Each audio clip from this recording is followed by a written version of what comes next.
Here again with Smart System. In our last lesson, we looked at the morning and evening star candlestick patterns. In today's lesson, we're gonna finish up our series on candlesticks with a look at the inverted hammer and the shooting star. So let's get started. As its name implies, the inverted hammer looks like an upside-down version of the hammer pattern, which we learned about several lessons ago.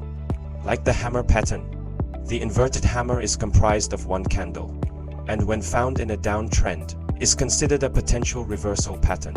The pattern is made up of a candle with a small lower body and a long upper wick, which is at least twice the size of the body of the candlestick. The body of the candle should be at the low end of the trading range, and there should be little or no lower wick in the candle. What the pattern is basically telling us is that although sellers ended up being able to drive the prices back down, at some point during the trading period, buyers were able to drive prices up.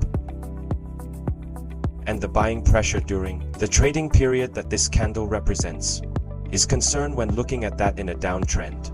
The fact there was so much buying pressure that drove up and made that top wick, even though sellers were able to push it back down. You know, this is a sort of a warning sign that a potential reverse on the trend may be coming. So here's what it would look like trading it on a chart. You want to see a downtrend in place as we have here. And then we have the inverted hammer, followed by a higher trading like all one candlestick patterns that we've looked at.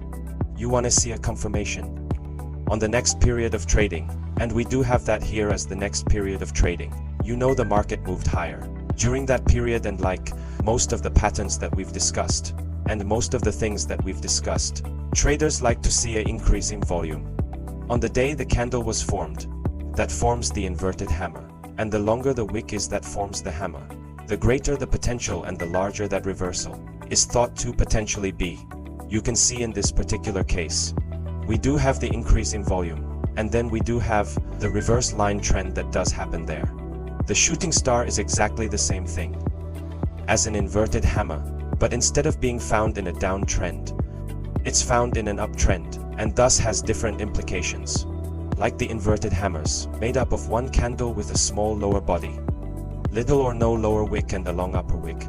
That is at least 2 times the size of the lower body. Upper wick of the pattern indicates that at some point, buyers were able to drive prices up during the trading period, and the short body indicates that sellers were able to drive prices down to close near the bottom of the range. Now, since this pattern is found in uptrend this time, the selling pressure, which is not going to be expected in a downstream, where it's not expected in the uptrend, in this case where it was expected in the downtrend, is going to call the trend into question. So that's going to be sort of the alarm sign that gets treasures looking for a possible reverse on the trend here. As far as trading the shooting star goes, you're going to want to have an uptrend in place. This is a fairly small one, but you still do have several bars of up trading there, enough to form a small uptrend there. You do have the shooting star there. You can see it followed by the down trading.